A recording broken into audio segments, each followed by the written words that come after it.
Okay, so we're moving on to the huddle. This is the second segment for the show. And as I said in the intro, this is a very special guest that we have for this segment.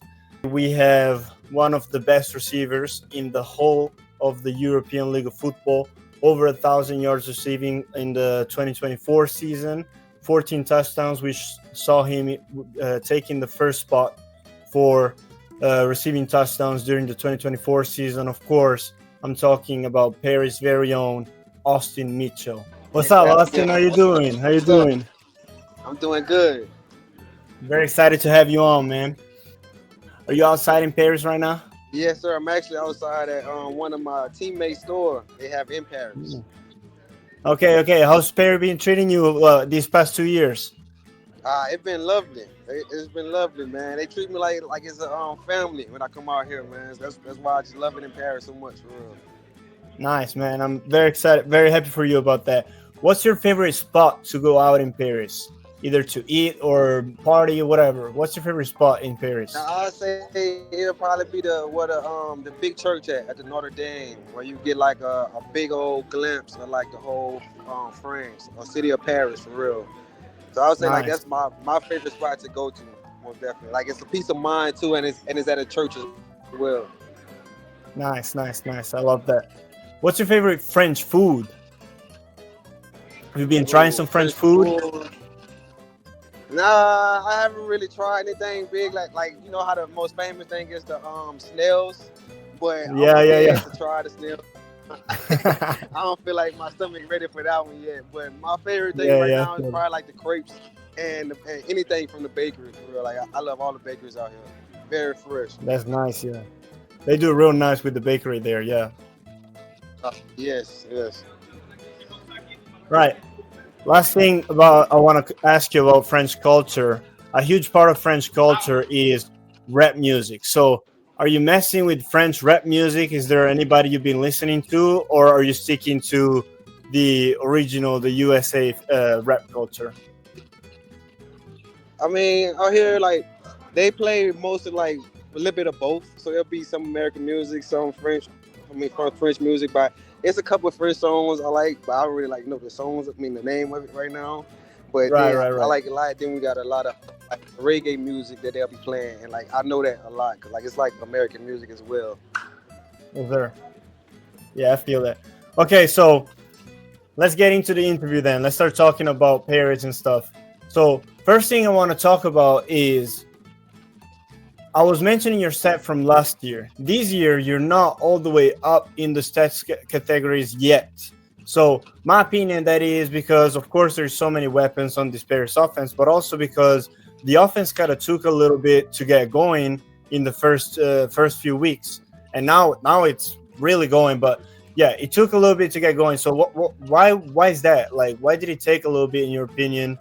Is it the new coaching stuff, new I would quarterback, say mix of both? I would say it was just us getting like just getting used to everybody. Like new coaches, we got a new playbook. We got to everybody got to learn. New quarterback that we got to get used to in like a short amount of time to like actually prepare to play with the guy. But I feel like we all getting along good and great right now, especially after the bye week. Everything going along good, and then I feel like mostly like a lot of teams is like keying in a lot on me, so that's like leaving open for other guys. But I enjoyed it a lot because like I'm the type of guy that like everybody to eat, not just me by myself. Nice, Bro. nice. So about the bye week, what do you do on the bye week, if I can ask, if you want to share? I actually just enjoyed Paris during the bye week. The Nice. whole Okay. time. Just walked around in Paris, went to different places here and there, and did a lot of recovery and worked out. That's pretty much about it. I was going to go to Barcelona with Jalen now, but I ended up just changing my mind and wanted to stay in Paris, enjoy it a little bit more. Nice. Yeah, I get it. All right. So talking about Jalen, you've obviously played with Zach last year when Zach had his Magic. Zach Edwards had his Offensive Player of the Year season. So, and now you're playing with Jalen, who's big name coming into the league, 91 touchdowns last year with the Potsdam Royals. He's been playing amazing so far. What's the biggest difference between playing with Zach and with Jalen? I wouldn't really say it's too much of a big difference. Like I really say, like from the start, like it was it's the playbook wise. So it's really just us Mm. just getting used to the playbook. It's a whole different offense than what we was playing in last year. But they both great quarterbacks here and there. Can't complain with either one of them. To be honest, they both get the job done, get it to you. So it's good to play with either one of them. But I love All it right. playing with Jalen. Actually, when I heard Zach wasn't coming back, I actually hit up Jalen to try to get him to come out here to play with me. Oh, To be really? honest, So you're doing like a little yeah, LeBron recruiting job out there? little something. Nice. Yeah, All right. So if I had to put you on the spot, who's the better quarterback, Zach or Jalen? I can't choose that, man. I can't choose that. They're both my Alright. guys, man. I get it. I Both get my it. I get it. guys. Okay, so you were talking about the change of playbook, and of course, there's been a huge change in the coaching stuff as well. You had Mattioli last year, who's one of the most decorated head coaches that's been around Europe, and then of course we have Jack Del Rio coming in, huge name, broke the internet even across the pond in the United States, decorated in the NFL level as far as coaching. So what's been like? How's it been playing for the Rio and in the Rio's offense? I say it's great actually playing for him. Like we learn a lot. He keep us on our toes a lot. Like I feel like it's a whole different culture than what we had last year. Like it's more a little bit more professional, and I feel like guys are a little more locked in this year than what we was last year as well. So I feel like it's kind of a big difference right now as well. Yes, sir. Then we all getting along with it with the coaching staff and everything. So it's gonna be great turnout. It started off a little slow, but I feel like we're gonna bring it out good towards the end. Nice. All right. Do you think you have to be more professional, more locked in this year because of the schedule? We've talked about it plenty of times on the show. Paris has the toughest schedule by far this year. You guys are playing Vienna, Rhine, Surge, all the top teams, Frankfurt. You're playing everybody. So, do you think this was a needed change? Meaning, nothing to take away from Mattioli, of course, he's a great coach, but do you think this is the right moment to make this change towards like a more serious approach to, or more locked in approach? I'll say a little bit, but I mean, like the guys out here, the French guys, we really don't care like who we playing against. Like we treat everybody the same. We ain't scared of anybody. We feel like they got to come to us and play us for real. Like we feel like we the best team out here, so we feel like we could go against anybody and just put the same show up against it. Okay. All right. So I'll let you slide on the quarterback question for who's the better quarterback. I'm not gonna let you slide on this one. Who is, in your opinion, the best homegrown on the Paris Musketeers? Who's that guy that you came either this year or last year? You're like, wow, I wasn't expecting French talent to be like this. I would say Hugo, man. Hugo, take it down. Yeah. Last year, he came out. He had a big year. He had finished with like 700 yards. I think like 6 or 7 touchdowns. And then this year, right now, he leading us again right now, and he's doing another great job. Like he feel actually getting better than he was last year as well. And you know, he had just started playing receiver like for real last year, but you would have never known how good he playing as well. But like I would say, like he shocked me a lot, man. And he just keep on improving too as well. Yeah. I didn't know that he started playing receiver last year. We talked about it with Zach Edwards in another show where we had him on. And he was like, he was playing backup quarterback. We asked him to go out play receiver, and he's been playing amazing last year and this year too. He's played really nice this year as well. Let me tell you a little bit of a spoiler for the next segment.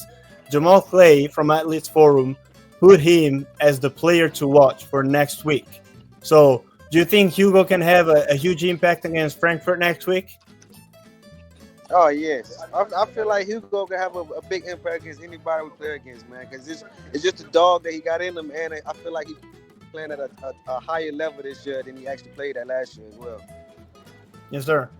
All right, let's get it more of a broader picture, though. We're talking about you. We're talking about Hugo. Let's talk about this wide receiver room in general, because this is a crazy wide receiver room. I'm just dropping some names. Yes. We got you, of course, top touchdown scorer last year, amazing season. You had a top 10 in the ELF top 50 that we did with the ELF network. Of course, amazing season. And then you had Hugo Tekeden, and then you have Bertelon, and then you have Mahongu as well, who's been regarded as one of the best homegrown receivers out there. And then you have La Rose too. So how is how is it to have such a strong wide receiver group in a team, and how are you being a leader in this wide receiver group? I would say it's nice to have like a lot of great guys around you, because if I was just the only like good receiver out here, then I'll just get all attention the whole time and just get double team, triple team. But we're having so much a great like receiver core that anybody can get the ball and make a play at any moment. It just opened up a lot for everybody as a whole. So that's what make our offense so dangerous, because we could go anywhere. You can have me in the backfield. We can have Shakur in the backfield, Remy in the backfield. Oh, wow, we go 5-4. So I feel like this is a great opportunity for me to be here. That's really why I chose to. When I seen the receiver core, seen Anthony Hongu come, and then we got HUDLE, we just added as well Oh onto the yeah, roster. So it's it's nice for real. Yeah, he's an OG in the league as well. He was with the Leipzig Kings back when the Kings was a thing. So big OG. So, yes, like we all as a whole, like we'll say we don't have like a main leader. It'll just be like all us a pitch in here and there, because everybody know the game a little bit here and there. And then we got a lot of older guys in the group as well that been playing around for a long time or been in a higher league than what we done been to. So we'll take advice from everybody here and there. And then we got Coach Matt Johnson as well, the new receiver coach. He give a lot of great advice as well for us. Yeah, that's nice.